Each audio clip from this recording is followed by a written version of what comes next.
thank you all for coming out this afternoon.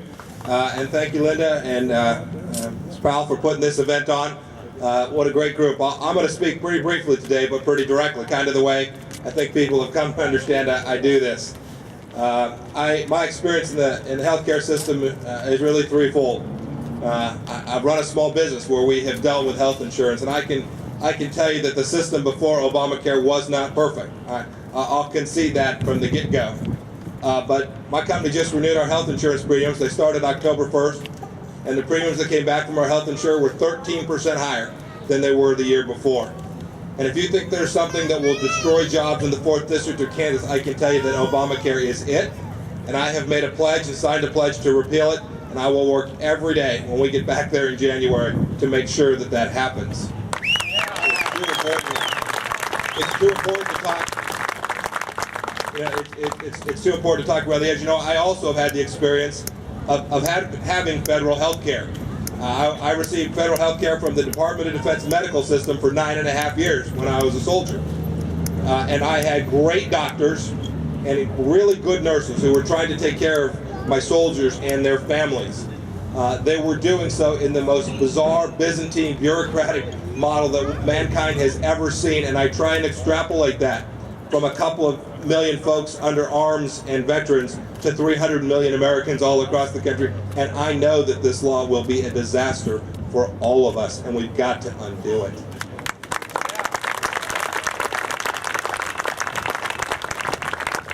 I want to talk for a minute. Sometimes folks, including myself, get frustrated because they'll see folks who are seeking public office and they'll say, gosh, there's not a nickel's difference between the two.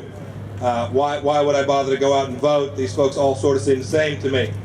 I can tell you that in the race for Kansas's 4th Congressional District, the race to replace an amazing man, Todd Tiahrt, we have two very different candidates.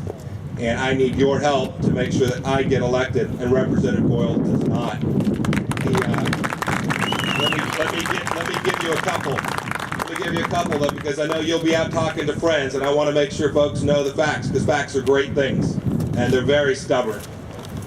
We've made different choices in our lives. Representative Boyle and I have made just very different choices. The first has to do with what we're here about today. I've made a pledge to repeal the Obamacare law. Representative Boyle had 2 opportunities while serving in the Kansas House to speak up against it. And twice he rejected that. Twice he voted to impose Obamacare on Kansans. Those are very, very different choices. I need your help to make sure that we don't send someone to Washington, D.C. who's going to support Speaker Pelosi and President Obama.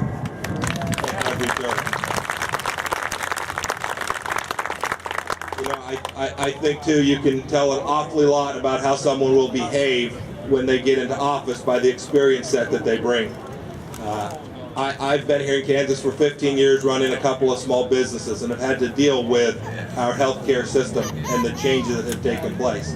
I came back to Kansas to run that small business and try and create jobs, and in fact did it. Created 400 jobs right here in Kansas. My opponent made a different choice. When he got out of school, he decided to go work for George Soros and then for the ACLU. Those are very different choices, and I think importantly they will lead to very different decision-making and choices when we get to Washington, D.C. That's the importance of the experience that one brings to going to Washington, D.C. I want to close with this. We have a real big task in front of us for November 2nd. We've all seen that it looks like it's going to be a very good year for those of us who believe in smaller government and freedom and liberty. We need to execute that over the next 30 days. We need not look one moment past that first week in November. But I'm going to need your help after that too. There will be powerful forces that do not want the things we're talking about here today. Some of them will reside within our own party, and some of them will reside within the party of Speaker Nancy Pelosi. After we win this election in November, I need every one of you doing 2 things. Making sure that I do the things I'm talking about here today, and you can rest assured that should be an easy part of your task. But the second part of your task is when things get tough and difficult, and all of those folks who think bigger federal government is the solution and that nationalized health care is the right thing for us here in Kansas, stand with me, help me get this done, keep calling, keep coming out to rallies, keep poking on folks so that we can really make this change happen. Thank you all very much. God bless you. Have a great rest of your Sunday afternoon.